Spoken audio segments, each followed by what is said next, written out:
Welcome to Om Times TV, a division of Om Times Media and Broadcasting.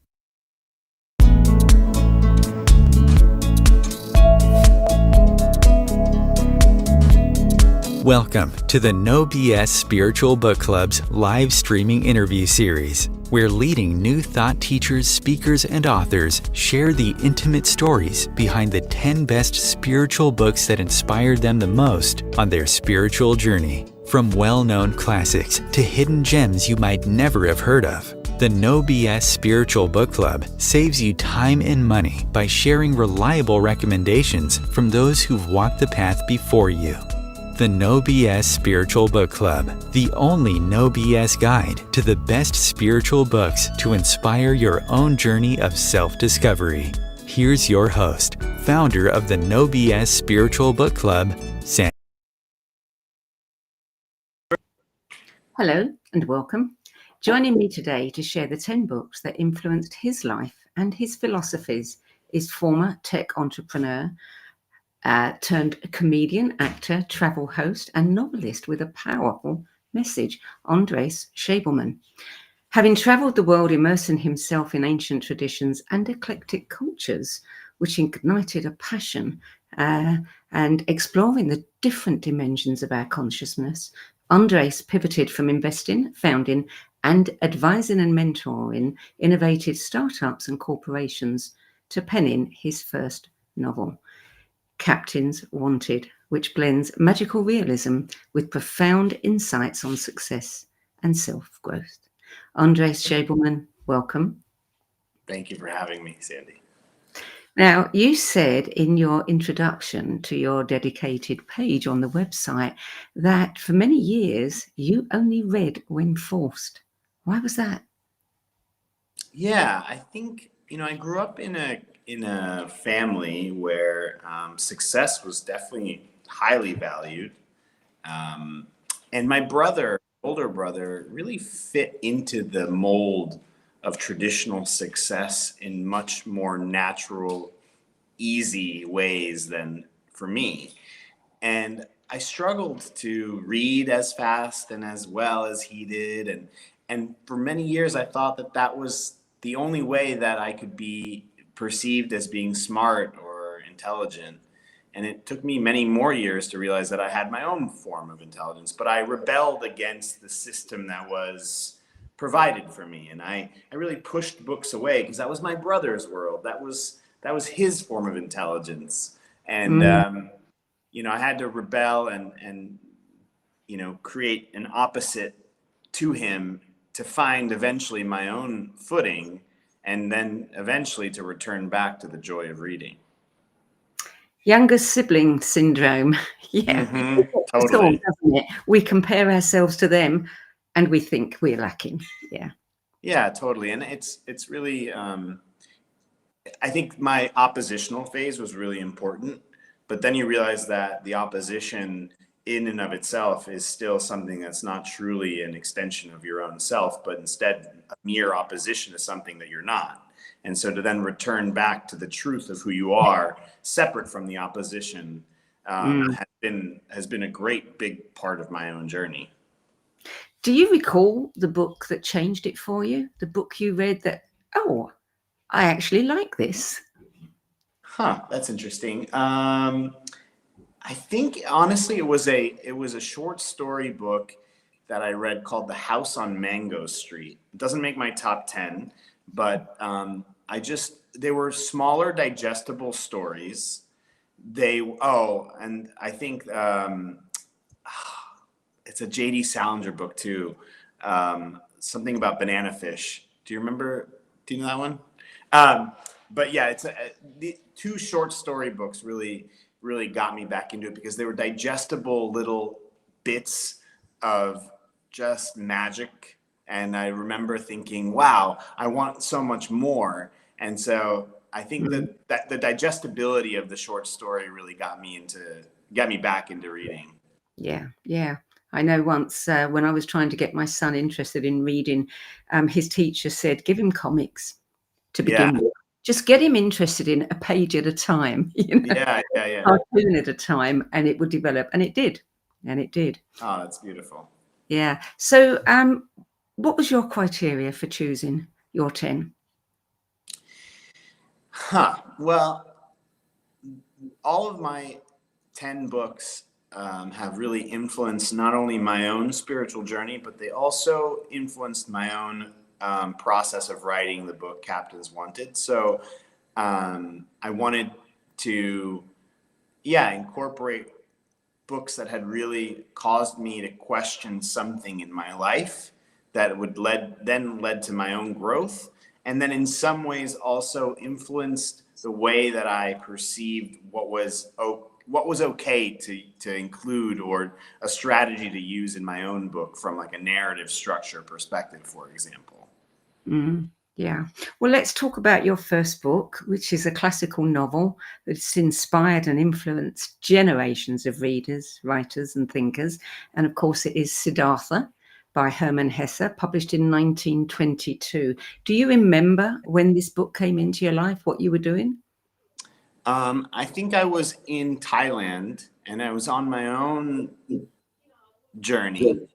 I think that at the time, travel, I didn't realize it was also an escape for me, but I was focused on the idea that travel was merely just for adventure.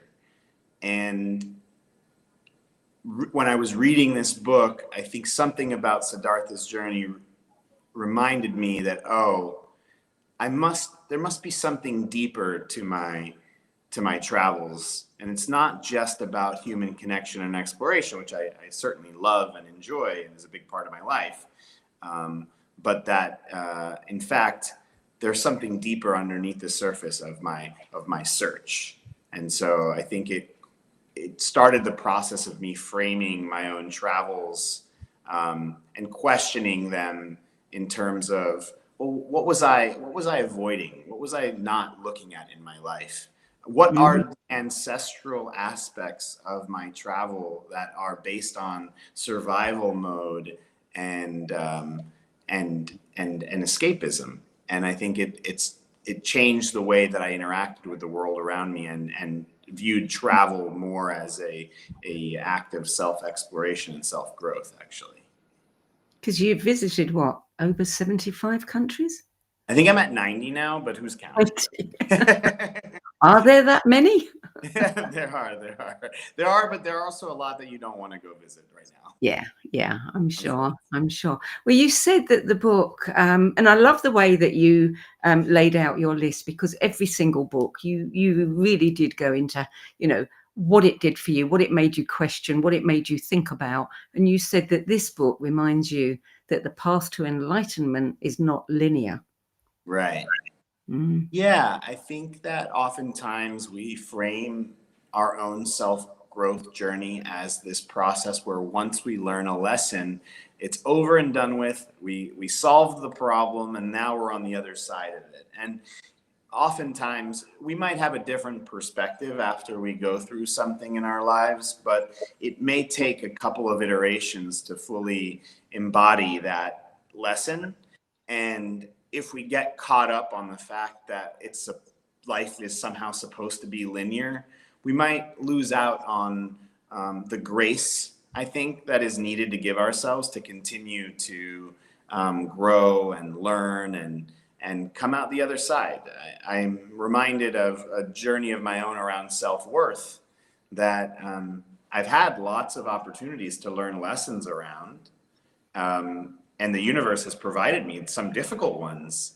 And at the same time, I haven't fully come out the other side, and, I'm not cured of my self-worth issues. But I think along the way, in my non-linear process of working through that, I do get a deeper understanding of myself. I do grow in my own self-love, but it might not look so linear in a process, but it's okay. I think that's also part of life and part of growth. I think you're absolutely right. I don't think any of us fully, recover from those feelings and emotions and ideas that we had about ourselves growing up, because, they were the most formative years when we formed a lot of those opinions about ourselves. And it takes an awful lot of experience to understand, well, that's not strictly true. But I think that we, kind of waver back and forth depending on what we're encountering. Yeah, totally.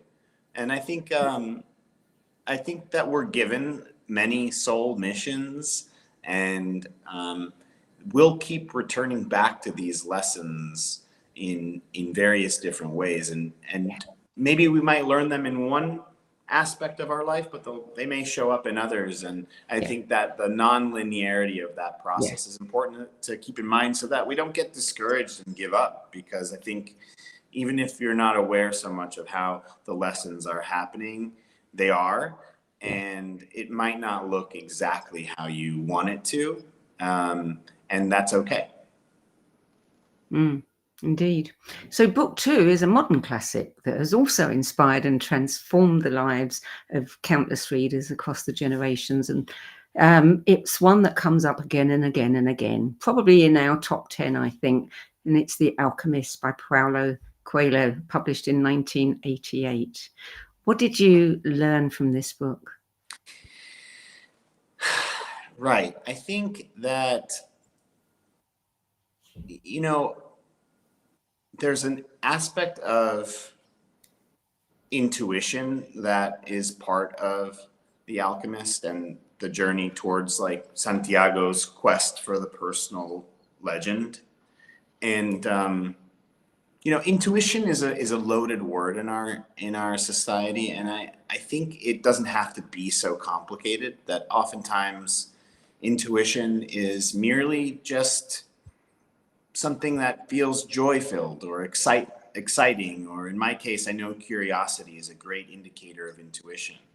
And so when I stay open to what is alive inside of me and what is exciting and what is curious, oftentimes I'm also tuned to how opportunities and lessons and teachings are all around me in every conversation, even say with an Uber driver or with a gardener or whoever it may be, that the lessons of this experience are always there. And that those lessons, if I'm open to them and I'm aware of the emotions that arise inside of me, they can create a really magical experience of life. And I think you really feel that magic in The Alchemist. And Yeah. and it doesn't have to be so, I mean, it can be woo-woo and spiritual in nature, but it could be just as simple as having life just be filled with more joy. And that experience alone is sufficient for me to be attuned to that the world around me is worth paying attention to, from the perspective of it being a lesson that I can grow and learn from and experience the world with more of its natural magic. Book number 3, 100 Years of Solitude by Gabriel Garcia Marquez, first published in 1967. Yeah. Big fan of Gabriel Garcia Marquez, his literary structures, usage of magical realism, the blending of modern experience with the presence of the ancestral knowledge and the ancestral presence within modern day experiences are really useful to me, because you can see how generational trauma gets passed down to the Buendia family. And it's a reminder to me that not everything in my experience is entirely made up of, it doesn't just come out of the blue, so I honor where my ancestors, taught me things and teach me things about life.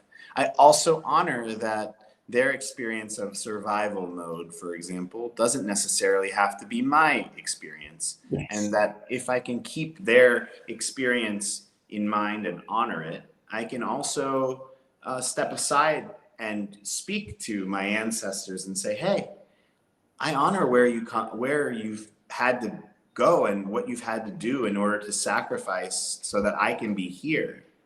But I just want to let you know that I have the tools and the privilege of being able to have a different experience and to have that conversation between the old and the new, or the dead and the alive, or the past and the present, is something that I think Garcia Marquez does masterfully.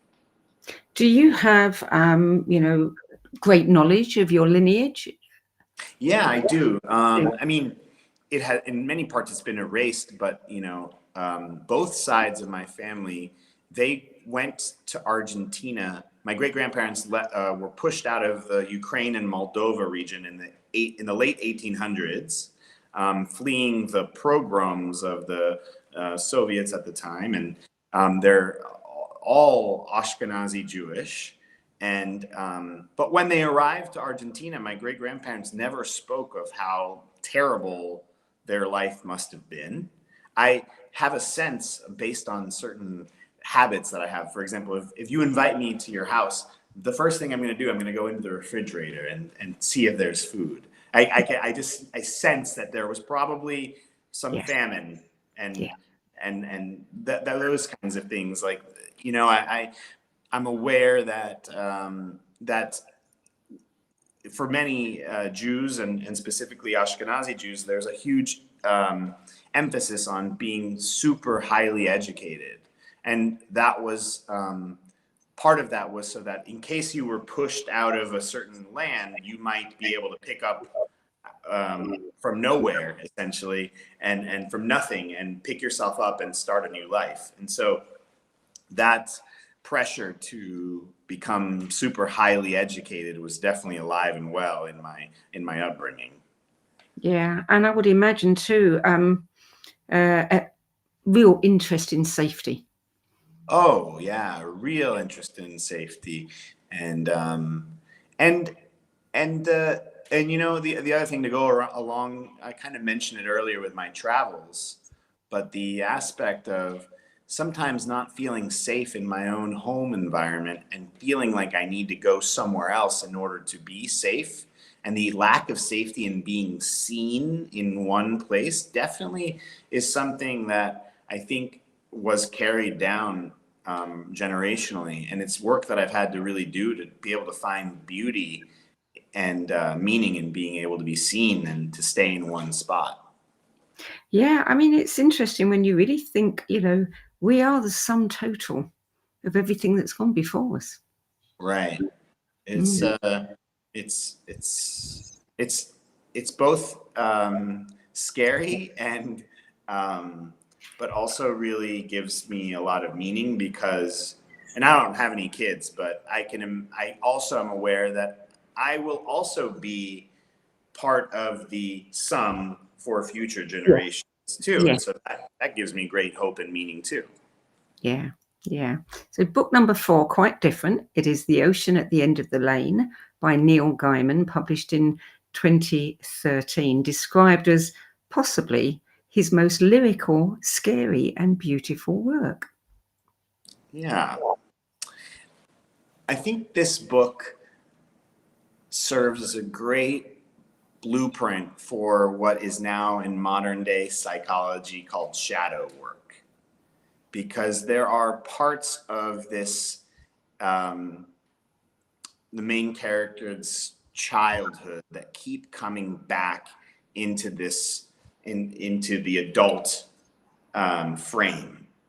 And there's a way in which the acceptance of those darker, more shadow parts that we don't want to look at in our life, they rear their head back up in unpredictable and scary ways if we don't start a conversation with them. And I think that that process of speaking to my inner child and speaking to, with love and compassion, to the parts of me that I don't want to look at, have made me not just a more full person in terms of how I show up authentically in the world, but it also allows me to show up towards others with more love and compassion, because everything that I would see as a judgment in the world, or that I would see as bad, I recognize that I hold those aspects inside of myself, and it allows me to then show up with more compassion with others in the world. Yeah, we need to remember that, don't we? Yeah. We hold all those aspects that we see and that we fight against and don't like in others. It's so easy to see that in other people. It's not so easy to see it in yourself. Yeah, totally. Yeah. Absolutely. So book number 5, Kafka on the Shore by Haruki Murakami, published in 2002. Yeah, I mean, I could choose any Murakami book, really. I'm such a huge fan.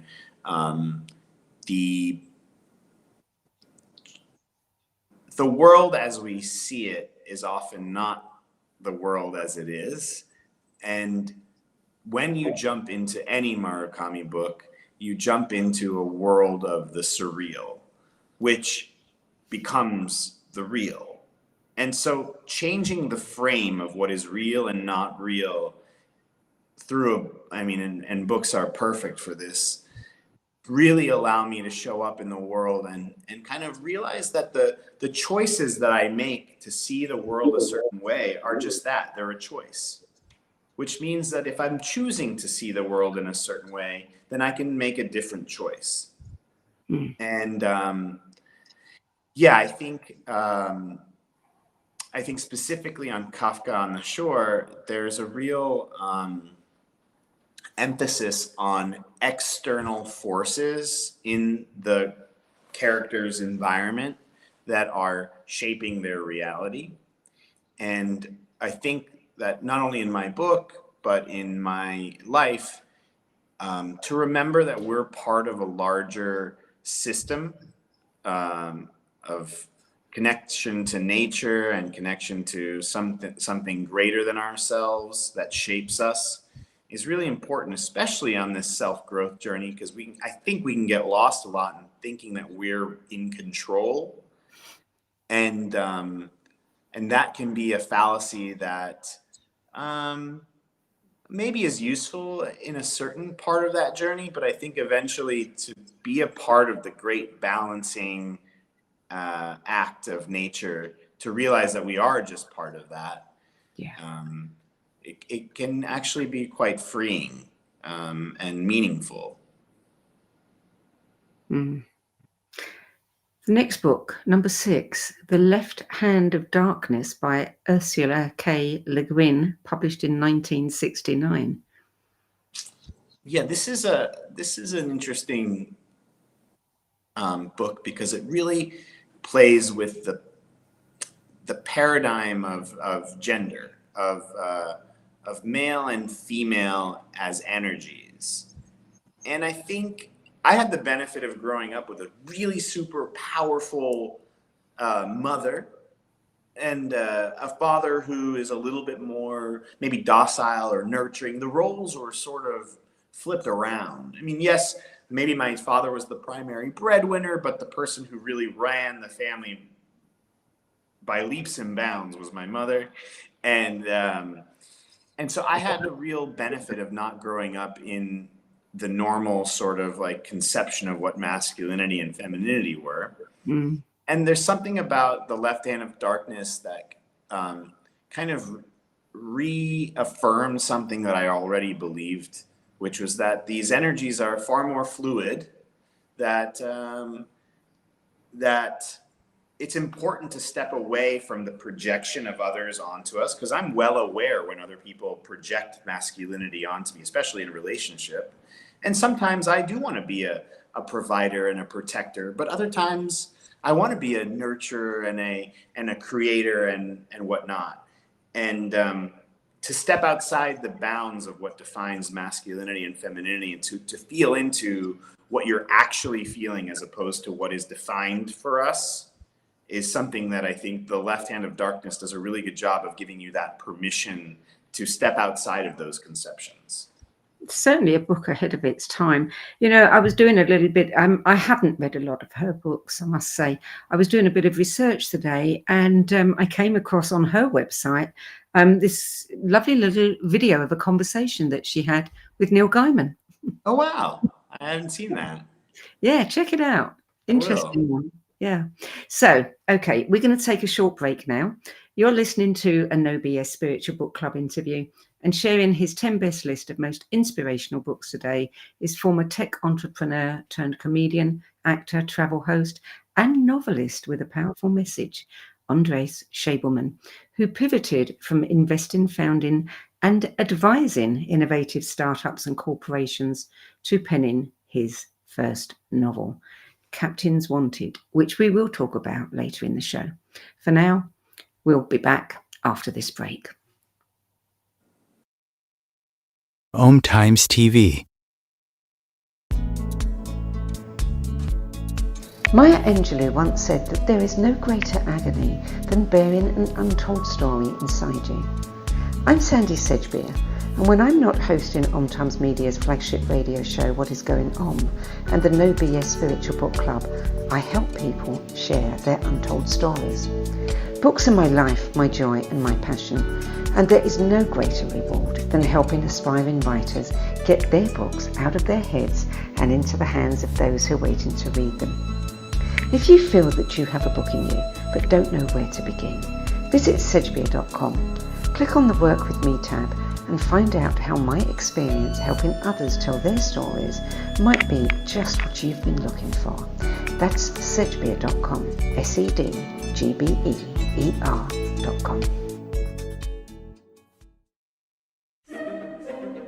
Imagine becoming a super influencer. Reinvent yourself, invest in your brand, and then manifest your success with a robust spheric approach. Om Times Media and Broadcasting offers a unique and multifaceted way to become the spiritual and conscious influencer you deserve to be by putting your message across our powerful platform with its proven record of integrity and excellence.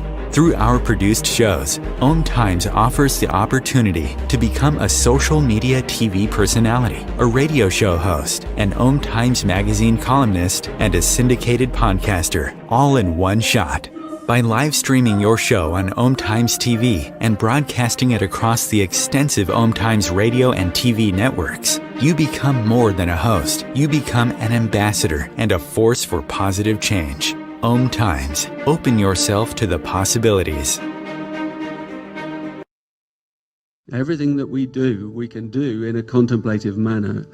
Through the art of contemplation, you can use the gene keys in a really powerful way. Gene keys is basically the code book of life. In the gene keys, the book is made up of these three levels: shadows, gifts, and siddhis. And the journey is through those three levels, kind of unpicking of the shadow states, the releasing of the gifts, and then the embodying of this higher consciousness called the siddhi. And the siddhis are very exalted words. And it's not like we kind of suddenly are all these exalted Christ-like beings, but we have flashes and illuminations along the journey. And the more we get stuck into the journey, the more illumination comes to us, because the more we're releasing the light from in these codes inside our DNA. So all those revelations are inside us. So the contemplative way is the inner way.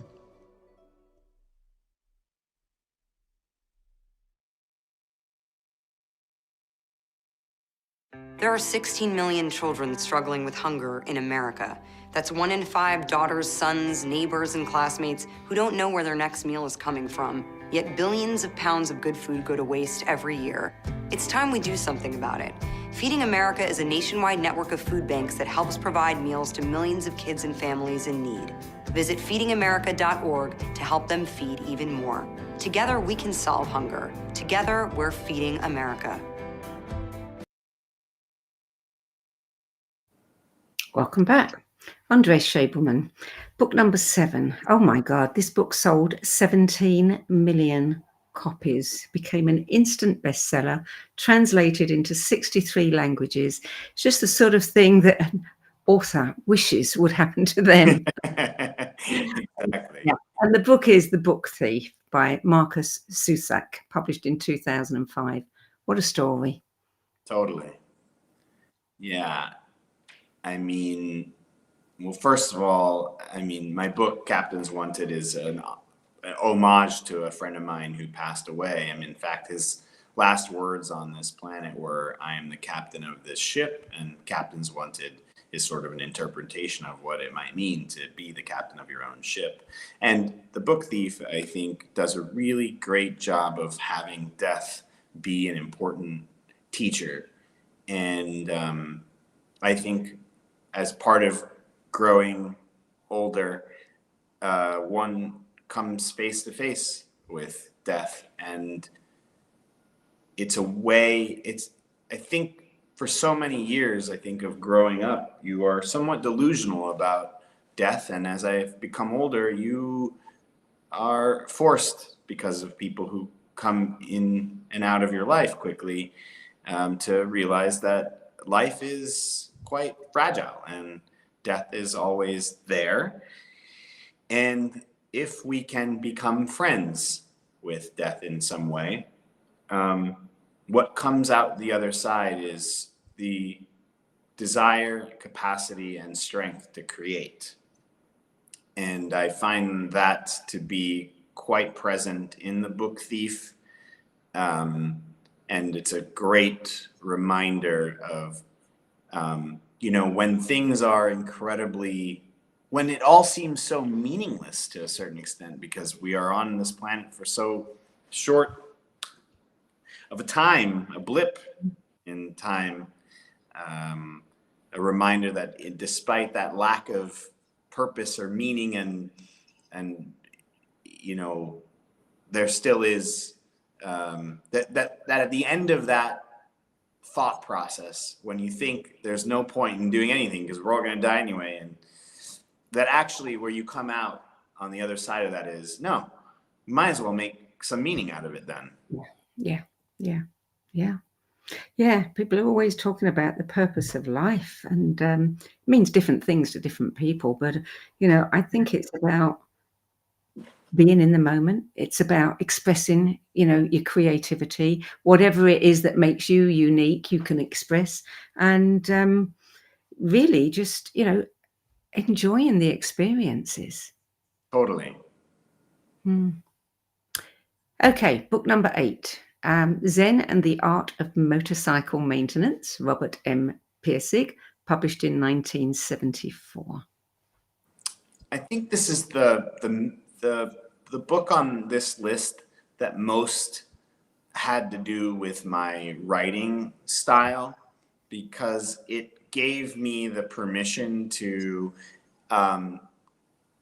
blend something so mundane as motorcycle maintenance, for example, in this case, and allow that to be the source of life lessons. And the blending between the reality of something so mundane with something so profound and magical and mystical, to me, really shaped the way that I gave myself permission to write Captains Wanted.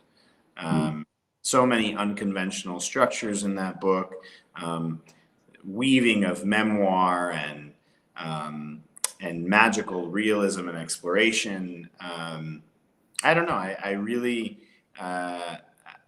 was inspired by this book from a structural perspective. Yeah. Well, it certainly shows you that it's okay to break, some of the rules and do it your way. Totally. Totally. Book number 9, The House of the Spirits, Isabel Allende, published in 1982, and is regarded as one of the most important and beloved Latin American works of the 20th century. Yeah. For as many lands as I've visited and cultures that I've experienced, and however far I've left my own nest, I keep coming back to what we've talked about a little bit here about our family lineage and our family traditions shaping the narrative of our lives as we move forward in it. And rather than seeing ancestor and history or identity as a crutch, there is a beautiful way in which it can be, if dealt with and worked with so much compassion and love, it can be the jumping off point for such a rich and magical life that allows me to feel like I'm part of something larger, that I'm here because of where my ancestors have come. I'm not bound by that, but I am certainly influenced by what my ancestors have gone through, and I honor them. And I can, with honor and care and with a narrative relationship with them, as I weave my story into the present day and the future, I carry with me the generations and the culture that has come before me. And I get to do that with pride and joy, and really with the deep respect that I think my ancestors deserve. And with the knowledge, as I said before, that I one day too will be someone's ancestor. Yeah. And that's an interesting thought. I mean, we think about, the influence that other people have had on us. We don't often think about the influence we're having on the ones to come through. Totally. So Absolutely. book number 10, Breaking the Habit of Being Yourself, How to Lose Your Mind and Create a New One. Dr. Joe Dispenza, published in 2012. Yeah. And I'm now an advanced master student of Joe. And believe me, Joe to me is not a perfect human that we should, give away all of our power to. However, I think, especially in relation to my previous point about the House of Spirits, I think what Joe teaches us is the power of our minds in creating a different reality for ourselves, with the power that we have in imagining so deeply a present and a future for ourselves by tapping into higher level emotions like gratitude and love. And when we do that, when we can really feel those feelings associated with something that hasn't happened yet, we really have the capacity to change the molecules around us, because we are no longer the people associated with the past, but we are now associated with who we are from this place of tapping into these higher level emotions. And I believe that deeply. Like, when I feel the absolute freedom and the gratitude of being this person who's able to impact all these people, and to feel that just joy and thankfulness of being that person, I truly believe that I create the conditions, or I'm aware of more conditions in my life, that then I make choices that align me with that reality. And now I move towards a place where I actually am embodying that gratitude and that love all the time. And I am that person that I imagine myself to be. Joe's a powerful teacher. He is a powerful teacher, and he's doing fabulous work. Yes. Fabulous work. So that's your 10 best books. Now we're going to talk about you. You've got a master's degree in public policy from Harvard. You were one of the first 30 Airbnb employees. You were VP of International Expansion at Fiverr. And, you've had a successful business, investing, founding, mentoring, etc. And then you pivoted to writing your first novel. So what was the thing that actually made you decide to do that? Yeah, I think that I was often showing up in relationship with others in ways that weren't really necessarily kind or good, or I don't like using those words, but I knew that I wasn't being like my fullest self. I was not being, I was not expressing from my higher self. I was in my lower self. And I realized that I'd been living my life for other people for so long. I had fulfilled all the hopes and dreams of my family. I had checked off all the boxes: the Harvard degree, I got to go on the floor of the New York Stock Exchange and ring the bell. I reached the pinnacle of success, and yet at the same time, I wasn't really who I wanted to be. And I realized that I had given away so much of my own power to these different systems of success or of expectations. And as I crawled my way back into my own source of power and fulfillment, I realized that that blueprint with which I followed for myself might be helpful to others, but I couldn't do it from the perspective of a self-help book or of being a thought leader that's telling someone how to live their life, because that would have run contrary to, you know, how people, I think, are supposed to feel into their own power. So I didn't want to be this omnipotent, omnipresent author, or have a character who was another source where someone reading the book would then like give away their own power to. Yeah. Yeah. So I started a journey to try to create a book that was more of an experience than necessarily a literary masterpiece. And so I started writing this book, Captains Wanted, in second person, because I wanted to put the reader in the position of the main character, just as I needed to have done in order to then become my own main character in my own life, rather than having other people or systems run my whole life, basically. But it took a lot of inquiry, because you know, our society is built around always searching for more and more and more, and earning more and achieving more. And when I had done all those things, I was left with a void and an emptiness. And I worked really hard in a non-linear process to return to my own source of power and joy. And this book is an homage to that process. Well, that was a really good choice, because, as you know, we learn through stories. You know, we put ourselves in the place of people in the stories, and I think we learn much more easily, and it stays with us, you know, more through fiction than somebody preaching through a self-help book. Yeah, and also we learn. Humans aren't really good at learning just by listening to someone telling them how to change the way they think. We often have to go through an experience and feel discomfort and come out the other side of discomfort to then shift and change. I know that's certainly been true for me.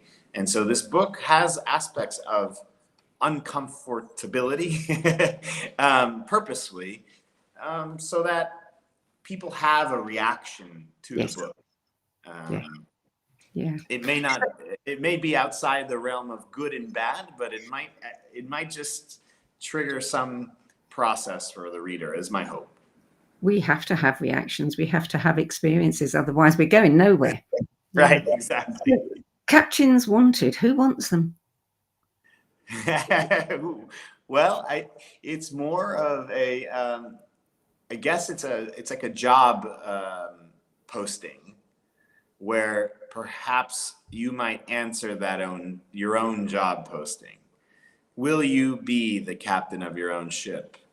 And what would it look like to be the captain of your own ship? What does it look like for you to be the captain of your own ship? Yeah, I think to be the captain of my own ship means to feel my heart as a guide, and to move my body in the direction of aligning with my heart, so that every day I am an instrument to something that is greater and deeper than myself, and to show up as authentically and honestly as possible with me and with others, and hope that that is enough to be on my own path. And I believe that. I think implicit in that, in what I just said, is that there's a difference between when you are leading your life from a place of your head and from your mind, and when you're leading your life from the place of your heart, which means there has to be an awareness of a distinction between when decisions are being made from the logical brain. There has to be an ability to feel what it means to have emotions arising from the heart. And then it means that we have to be able to make choices, however difficult they may be, to align our actions with our heart rather than our minds. And that is my own journey to be the captain of my own ship. And sometimes I get it right and other times I don't. Like all of us.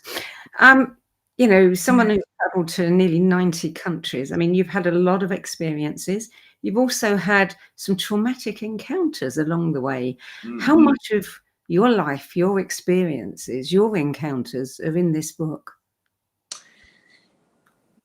Oh, I definitely have encounters. There's part of my experiences that are in this book, like actual experiences. Like there's one scene in this book where the main character goes and makes a perfume, and I went and made a perfume probably now 7 or 8 years ago in Joshua Tree in the desert, and that was one of my first experiences in feeling into something that was formless. It didn't have a container, meaning the experience that you might have of smelling a scent is different than mine. No matter what's in the scent, what you smell will be different than me. And that was a really important part of my journey. But as far as the specific traumatic experiences that I've been through, I don't think they make it into the book, but they certainly influence the non-linear process of growth that is in the book, and the aspect of listening to lessons that are happening in your life for you as opposed to you. And I think those are the main lessons that I've learned from my traumatic experiences is essentially that, is how can I turn these horrific moments into moments of growth and lessons. And that's essentially, that is mimicked and modeled in the book for sure. Oh, well, we have to, don't we? Because if we don't, we would never do anything again. We'd never travel. We'd never take any chances.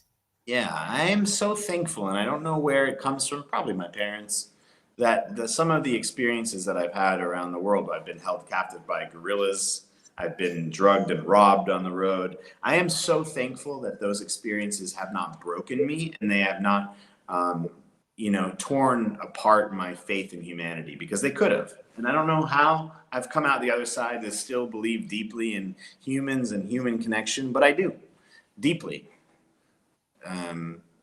And I'm thankful that something in my lineage made it so that I'm capable of viewing these events as true lessons to learn from and to grow from, rather than events in my life that I think could have broken anyone. Mm. Yeah. I mean, you do say that everything you do, from writing the book, creating the perfume, creating comedy, even your travel content is meant as a blueprint for humans to return to themselves. Say a little bit more about that. I mean, we've talked about you and your blueprint, but what would that look like? Right. Well, if I take my own childhood and, track a little bit of my own travel as escapism kind of part of my life, there was a large part of my life that I alienated myself from others, because that was the place where the pain happened. Trauma always happens in relationship with others. And it can often lead us down this path of separating from ourselves and in turn others. So the path towards wholeness within ourselves, where I am able to view the parts that I don't want to view and to bring them into my fullness, is the process of me returning to my own wholeness. And when I do that, I get closer I want to get closer to other people. And so as I repair within myself, I naturally want to move closer into community and into relationship with others. Again, the place that is the most tender for all of us. Yeah. And so I do view this work, this self work, as a journey back to unity with others. And so everything that I do around expressing myself, around accepting the parts of me that I am not so proud of, is really on this journey, I think, to eventually have us all come together and be together and to take care of one another and to take care of this beautiful earth that we have around us, because there is no separation. The book comes out in what, 3 weeks' time? February 11th. February the 11th. You know, how was the process of writing it? Did you enjoy it, or did you find it a little bit of a task? I think at first I was concerned that I wasn't writing fast enough. It took me over 5 years to do and write. And I think when I let go of the time constraint and I allowed the book to be what it was becoming, it was really beautiful to even take breaks from it and then return as a different person, almost, you know, and to allow for the book to marinate a little bit and to then include my new lessons in it. So much so that now I read the book again and I'm like, wow, this feels old to me, because I feel like I've already evolved 10 times since then. Yeah. And so that's the most difficult part, is like now being at the point where I'm releasing the book out in the world, but knowing that I'm not necessarily that person anymore either. And that's hard. But at the same time, I honor that for those 5 years in my growth and in my journey that is, I mean, the book is an expression of who I was becoming in that period. And that's beautiful. So is the writer's path one you'll continue to follow? Yeah, you know, I don't know if it'll necessarily look like another novel, or if it will be a short story collection, or if it will be writing the comedic characters that I do online, or writing a short film and a script for a short film. Or a series, you know, I'm not entirely sure what writing itself will look like for me moving forward. But I value writing so deeply as one of the more pure connections to my heart that's out there. Because when I allow the writing to flow, it really comes without necessarily so many of those added on logical brain bits that come in. And so I find writing to be quite cathartic and also just quite a pure expression of who I am. So I think there'll be more writings in my future. Good. I think it's a wonderful creative, exercise for anybody, yeah. And anyone can write. Everyone can write. You know, people think they can't, but they can. You know, they may not write in the way they think they should write, but they shouldn't even think about that. You know. Totally. So, Steve Jobs famously gave a copy of Autobiography of a Yogi to every attendee at his memorial service. What book would you want the attendees at your memorial service to receive from you? I think it would be a blank book. It would be one that would come with a very nice pen and just maybe a slight word of encouragement for people to write their own story in those pages. You know, that's brilliant. Most people, when I ask them this question, you know, they come up with a book. You come up with one where you're putting it straight back into their hand, them to write their story. I like that. I like that. So I might steal that. Steal it. Yeah, for sure. Andres Schabelman, thank you so much for sharing your 10 best spiritual books with the No BS Spiritual book club, and adding it to our library of recommendations. These recommendations to people, are priceless. They truly are. And I'm so glad that you gave us yours. Thank you for having me on. Oh, you're more than welcome. For more information about Andres Schabelman and his book, Captains Wanted, and all the other things that he does, visit schabelman.com. SCHABELMAN. Is that correct? That is correct. And Schabelmania, if you add IA on all the social That's media. a good idea. You should call your website that. Yeah, maybe I will. Yeah, you should. Okay, that's it for this week. I'm Sandy Sedgbeer. I'll be back at the same time next week with another 10 Best interview for the No BS Spiritual Book Club. Till then, it's goodbye from me and a hearty thank you to Andres Schabelman. Thank you.